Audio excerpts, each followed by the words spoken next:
Kasih karunia yang kami terima selalu baru dalam hidup kami, itulah yang menguatkan kami setiap hari ya Bapa. Kiranya firman Tuhan yang akan kami dengar menjadi rema dalam kehidupan kami. Roh Kudus menolong kami. Amin. Shalom, selamat pagi, salam sejahtera bagi kita semuanya. Firman Tuhan sebagai nats renungan kita pada hari ini diambil dari kitab Amsal pasal 29 ayat 23. Begini firman Tuhan. Keangkuhan merendahkan orang, tetapi orang yang rendah hati menerima pujian. Demikian firman Tuhan. Bapak Ibu jemaat yang dikasihi Tuhan Yesus Kristus, sebenarnya kita sangat bersyukur karena setiap hari kita bisa membaca firman Tuhan atau mendengarkannya lewat YouTube yang ditayangkan oleh para hamba Tuhan melalui renungan harian. Itulah yang mengajari kita tentang makna kehidupan. Bisa saja apa yang selama ini kita lakukan, kita tidak menyadari kita sudah lari dari jalan Tuhan. Oleh karena itu, bersyukur kita lewat firman Tuhan boleh mengajarkan kita tentang apa yang diinginkan Tuhan yang kita lakukan dalam hidup kita. Hari ini kitab Amsal Raja Salomo mengajari kita tentang keangkuhan atau kesombongan lawan daripada kerendahan hati. Saudaraku, salah satu sifat manusia yang selalu jatuh ke dalam dosa adalah keangkuhan atau kesombongan. Bisa saja dari beberapa faktor. Bisa karena dia sudah menikmati pendidikan yang lebih tinggi dari orang lain, atau dia dari segi materi sudah lebih dari orang lain, sehingga tanpa dia sadari dia sudah lari dari jalan Tuhan, bahkan cenderung dia sudah menjauhi ataupun melawan perintah Tuhan. Salah satu ciri-ciri daripada orang-orang yang sombong adalah dia mau kehendaknya sendiri. Itulah yang membuat dia dijauhi oleh orang lain karena dia selalu merendahkan orang lain.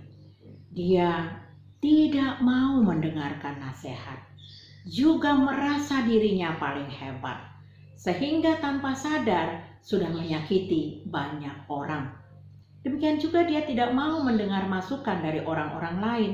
Dan yang paling sering kita lihat adalah orang-orang tersebut senang dipuji-puji dan tidak mau menerima kritikan atau masukan.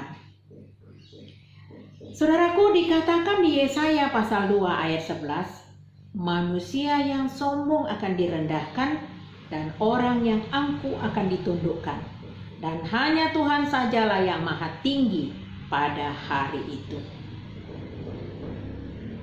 Ingat bahwa Tuhan paling tidak menyukai orang-orang yang sombong.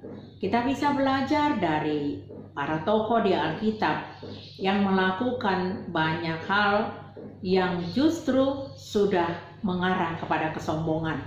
Karena dia sudah mendapatkan apa yang dia inginkan, sehingga dia melupakan Tuhan. Kita sebut saja Raja Saul atau Raja Daud. Tetapi ketika mereka diingatkan oleh para nabi, mereka menyadari dan kembali bertobat. Saudaraku, sangat berbanding terbalik tentang keangkuhan dan kesombongan dengan kerendahan hati.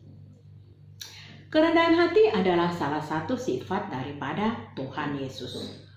Orang yang rendah hati memiliki banyak teman, disukai banyak orang, dan suka bergaul kepada banyak orang. Demikian juga bisa menjadi teladan bagi orang lain. Orang-orang yang rendah hati selalu mau membuat orang senang dengan memberi pujian kepada orang lain. Kita bisa bayangkan orang-orang yang selalu bisa memuji orang, tentunya dia harus mengalahkan dirinya sendiri. Karena ketika dia tidak mau mengalahkan dirinya sendiri, dia akan sulit untuk memberikan pujian kepada orang lain. Oleh karena itu, sifat Tuhan Yesus yang diajarkan kepada kita adalah kerendahan hati. Sebab Tuhan Yesus sendiri adalah orang yang rendah hati. Saudaraku, bagaimanakah mengaplikasikan kehidupan dengan kerendahan hati? Kita belajar dari firman Tuhan. Orang-orang yang rendah hati adalah orang-orang yang mau mendengar masukan. Orang-orang yang tidak mau merendahkan orang lain. Orang-orang yang selalu berani untuk memuji orang lain. Sehingga dengan demikian, orang-orang yang dipuji merasa senang dan akhirnya dia menyadari kesalahan-kesalahannya dan bisa kembali lagi kepada Tuhan. Dengan demikian, orang yang rendah hati mempunyai banyak sekali pengaruh kepada setiap orang-orang lain. Sehingga dengan demikian, itulah yang disebut dengan dia bisa menjadi teladan bagi orang lain. Sebab saudaraku, ketika orang lain dipuji, maka dia merasa sangat sukacita, merasa bangga, merasa dihargai. Oleh karena itu, dengan pujian yang diterima dari orang-orang yang rendah hati, membuat banyak sekali hal-hal yang sangat luar biasa, terutama rasa syukur kita kepada Tuhan. Oleh karena itu, mari kita belajar untuk menjadi orang-orang yang rendah hati, bukan orang-orang yang sombong.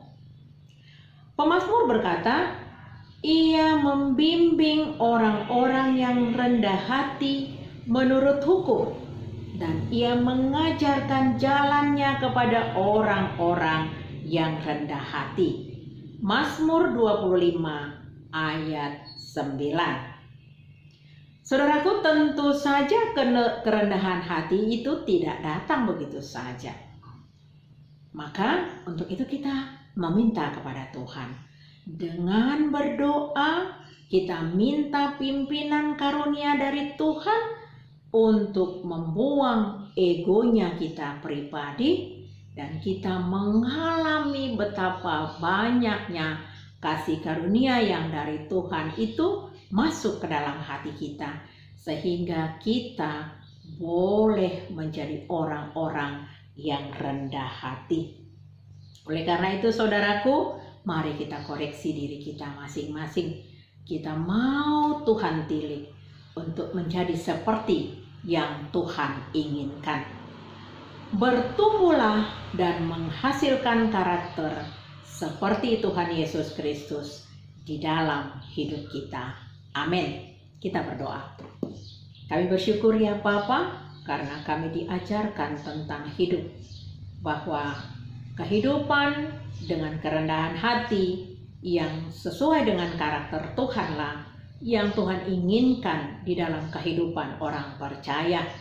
Berilah kepada kami keberanian untuk menilik hati kami, menguji hati kami, untuk pimpinan dan pertolongan Tuhan ada di dalam hati kami.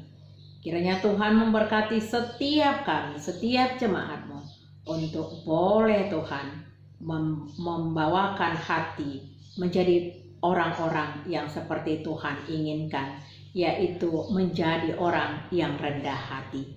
Terima kasih ya Bapa, terima kasih Tuhan. Di dalam nama anak-Mu Tuhan Yesus kami berdoa.